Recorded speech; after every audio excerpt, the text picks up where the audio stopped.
Kepentingan itu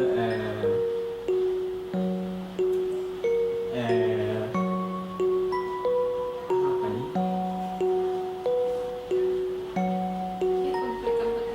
Ya, kepentingan yang ada di kita masing-masing. Bagaimana cara kita menyelesaikannya? Terus apa?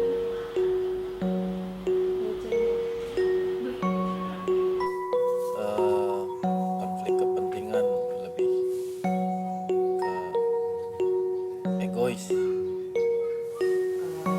Semacam satu perselisihan. Konflik kepentingan dalam sebuah kehidupan pasti ada sebuah konflik. Mencari keuntungan lain. Nggak tahu mas, kalau dengar siapa? Saya tidak tahu.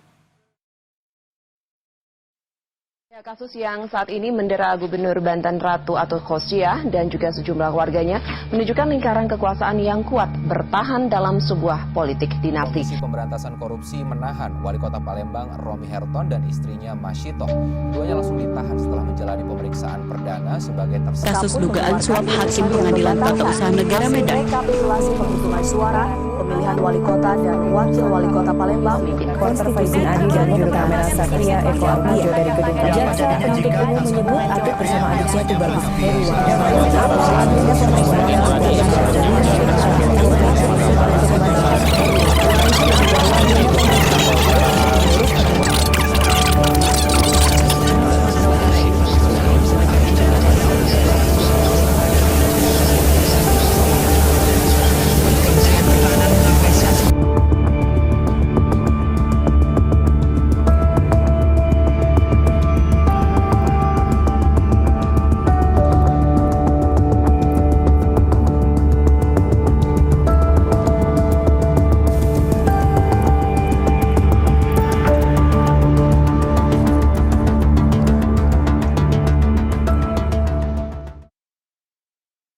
Terhormat, acara akan segera kami mulai. Kami mohon kesediaan Bapak, Ibu, tamu undangan dan hadirin berkenan untuk menempatkan di tempat-tempat yang telah kami sediakan. Terima kasih. Ya, saya yakin kalau dapat endorsement Presiden itu akan jauh. Saya kira komitmen dari Presiden sudah sangat jelas.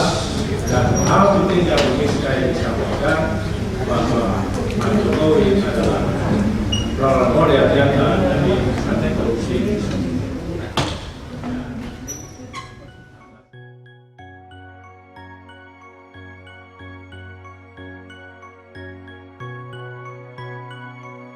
Bahwa beliau berpesan kemarin agar kami menyampaikan pada forum ini bahwa para pemimpin janganlah menjadi pemadam kebakaran, tapi yang paling baik adalah membuat sistem yang bisa membuat pencegahan.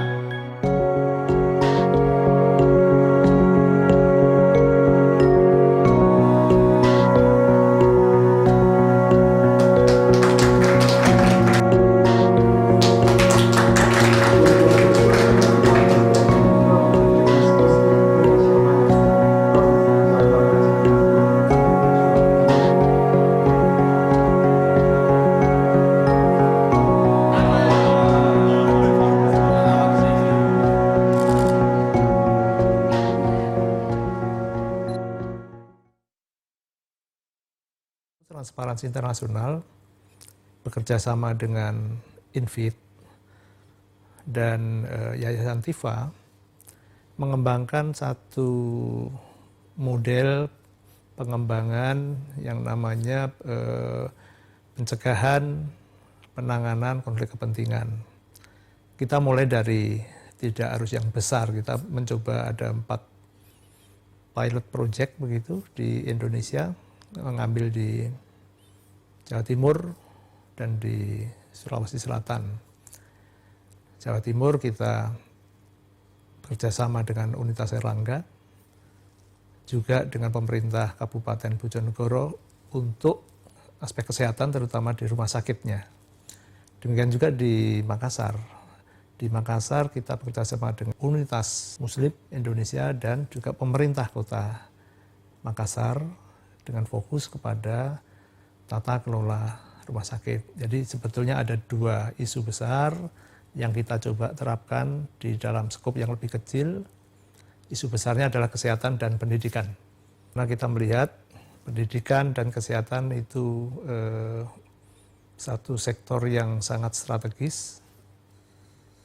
Dan kampus kita pilih bukan SMA atau yang lain karena di sini banyak intelektual, banyak para pemikir, banyak mahasiswa yang kita harapkan kalau kita bekerja dengan kampus maka investasi reform yang ada itu akan snowball-nya akan jauh lebih cepat sebagai satu cara supaya upaya kecil yang dimulai ini bisa bergulir keluar lebih cepat lagi.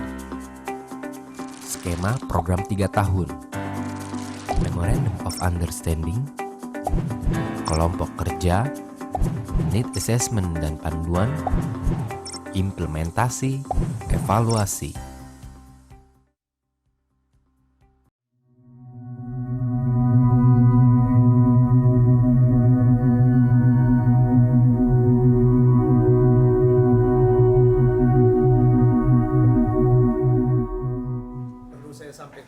Secara langsung bahwa program ini sebetulnya satu program kecil, satu bentuk startup program gitu ya, yang sampai bulan Februari ini ya.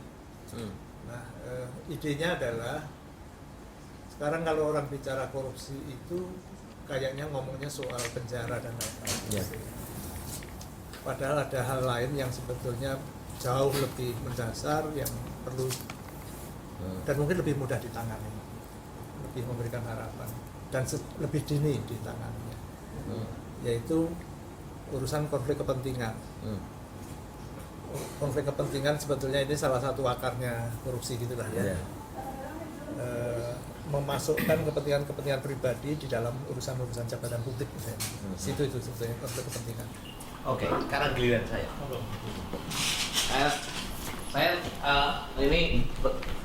Tugas saya membayangkan apa yang tadi disampaikan. Dari mana lahirnya interest? Interest itu dari mana? Kita sebut dari niat, gitu. Niat. Ada niat. Nah, niat itu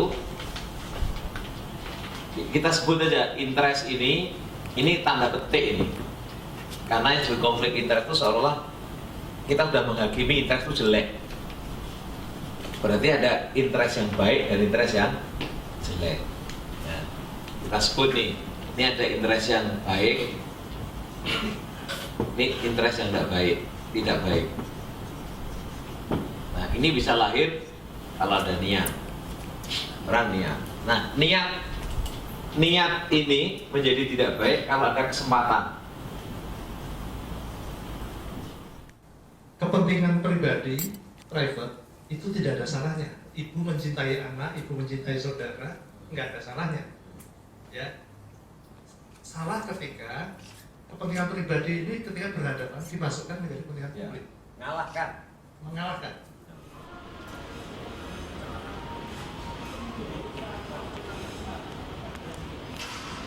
Niat itu sangat personal. Bahkan kita tidak tahu kok di tempat yang sama seorang itu berniat apa, kita tidak tahu. Nah, karena itu sangat terkait dengan belief system, dengan iman dia. Kalau dia beriman bahwa kejujuran itu akan membuat dia baik, keadilan akan membahagiakan, bersih itu akan membahagiakan, maka orang itu akan berusaha untuk mewujudkan itu. Maka sebenarnya niat itu adalah derivasi daripada iman. Nah, namun kita tahu bahwa manusia itu digambarkan imannya itu naik turun. Bahasa Arabnya itu yazidu wa yanqus. Apalagi ada situasi. Nah, situasi itu misalnya adalah keluarga. Situasi itu komunal. Situasi itu adalah kesempatan yang sangat nyata, yang terbuka. Nah, karena itulah sebenarnya supaya kepentingan publik dengan kepentingan personal, kepentingan komunal, kepentingan keluarga tidak bercampur baur, tidak cukup cuma niat, maka harus ada instrumen. harus ada instrumen. Nah, instrumennya itu apa? Sama sebenarnya, instrumennya harus transparansi. Instrumennya adalah akuntabilitas. Ya, instrumennya adalah tata kelola yang pasti, yang sejak awal itu bisa kemudian mendeteksi dengan dini apa saja ruang-ruang yang menyebabkan terjadinya konflik kepentingan tadi itu.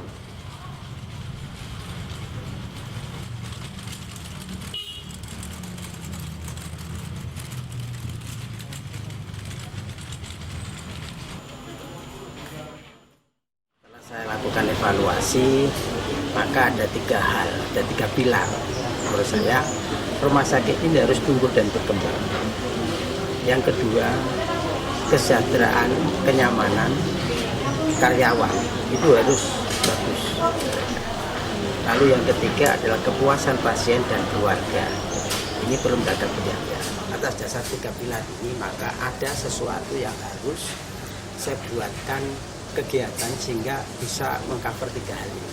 Lalu untuk mencapai itu semua maka saya tekan gerakan-gerakan. Ya, saya lakukan pembinaan, tidak hanya dari teknis medisnya atau yang lain, tapi juga dari hati. Apa sih tujuannya?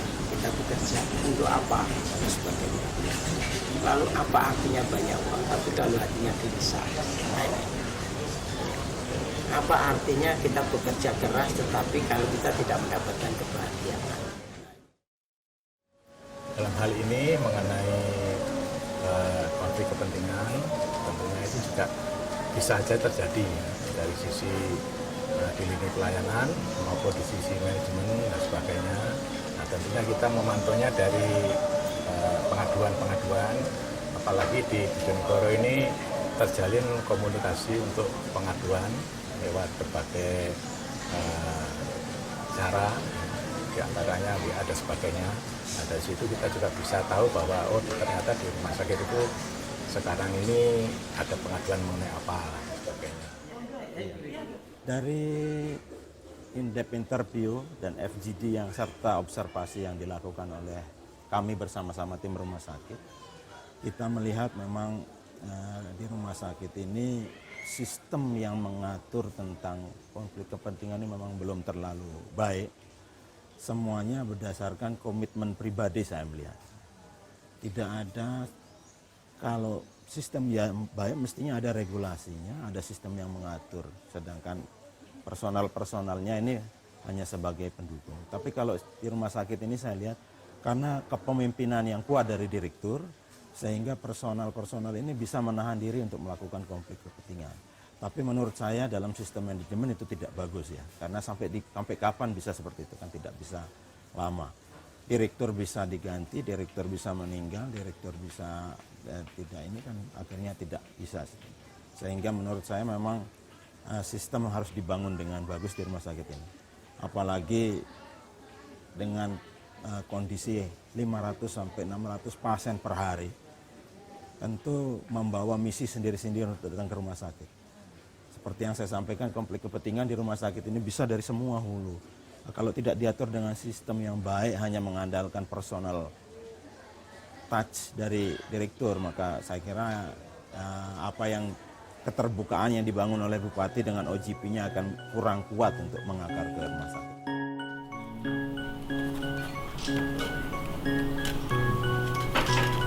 Tiga lembar ya.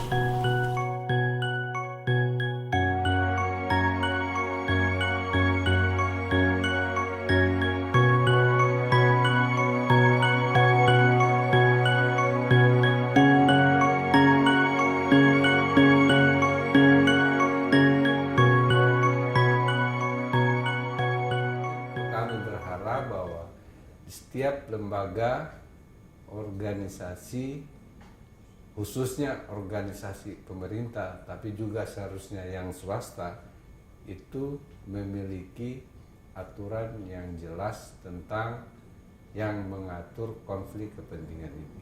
Dia bisa dalam bentuk kode etik, bisa dalam bentuk SOP, bisa dalam bentuk surat edaran atau surat apa saja namanya yang dikeluarkan, atau peraturan internal perusahaan atau peraturan internal lembaga atau organisasi, itu bisa dibuat.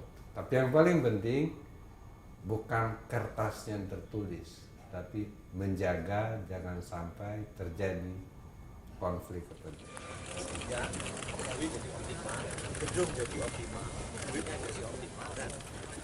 Nah, kenapa juga dengan pemerintah daerah? Karena kami melihat bahwa di daerah di Indonesia banyak champion, kepala daerah yang bagus, yang kepadanya kita bisa titipkan agenda-agenda reform, termasuk agenda bagaimana mengembangkan sistem pencegahan penanganan konflik kepentingan ini.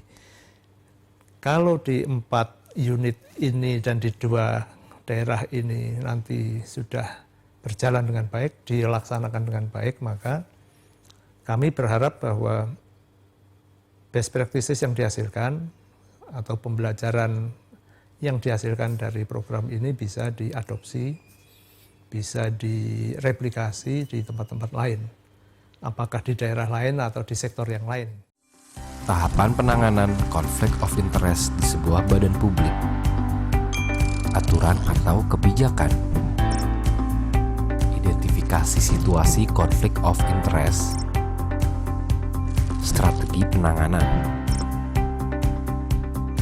Rangkaian tindakan penanganan. Beberapa contoh tindakan penanganan konflik of interest.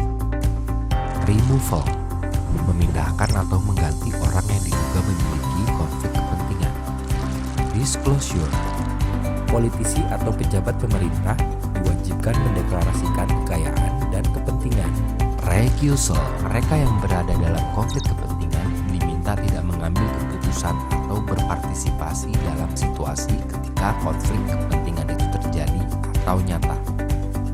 Evaluasi pihak ketiga, pelibatan pihak ketiga sebagai penengah yang imparsial dalam kasus ketika konflik kepentingan terjadi.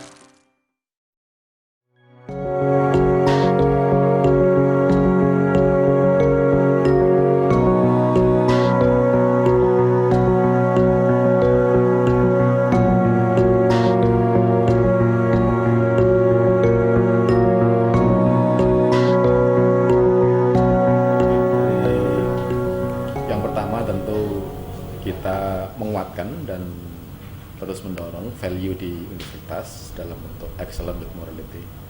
Dalam kaitan dengan ini, maka aspek morality menjadi hal yang kita terus dorong. Tidak hanya soal kepatuhan pada hukum, tetapi lebih dari itu. Yang patuh pada hukum atau tidak melanggar hukum saja, tapi kalau tidak etis ya harus mendapatkan sanksi atau mendapatkan perlakuan tertentu. Artinya kita sedang mendorong adanya aspek excellent with morality itu secara lebih nyata lagi ke depannya. Kemudian kedua, universitas mengembangkan kebijakan mutu. Jadi kebijakan mutu sudah kita sebar ke semua halayak sivitas akademika untuk Universitas Airlangga, bahwa kita harus berpegang teguh pada BEST atau BEST, yang B pertama adalah based on morality. Jadi semua perilaku kita, semua tindak tanduk kita, semua tujuan kita, semua apapun yang kita lakukan itu harus berbasiskan moralitas. Dan kita tahu bahwa moralitas itu ada di atas hukum. Artinya yang melanggar hukum pasti tidak bermoral, tetapi yang memenuhi hukum saja itu belum tentu bermoral.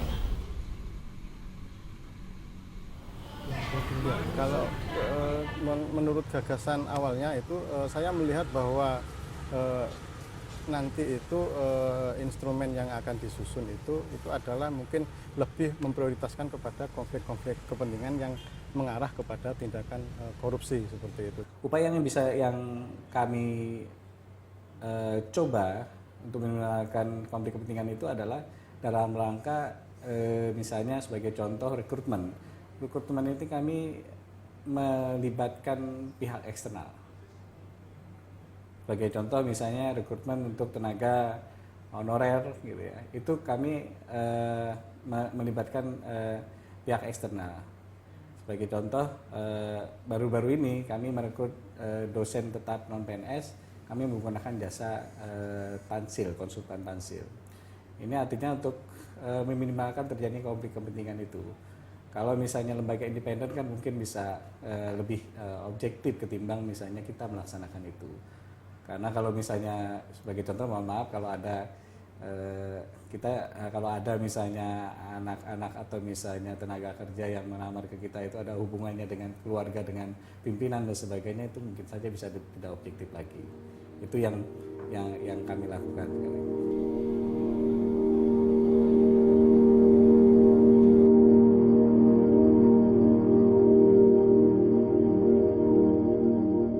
Saya kira apa yang dilakukan oleh teman-teman di Airlangga ini ya memang terlambat ya, tetapi ini lebih baik.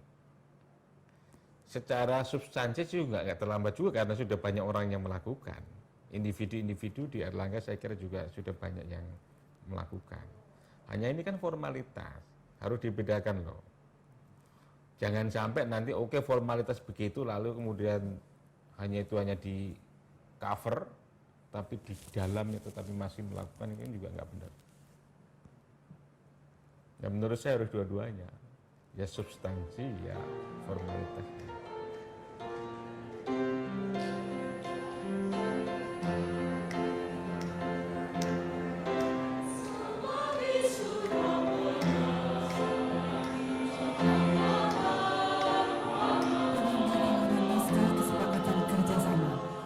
Transparency International Indonesia dan International NGO Forum on Indonesian Development dengan Universitas Airlangga tentang pengembangan sistem penanganan konflik kepentingan di Universitas Airlangga.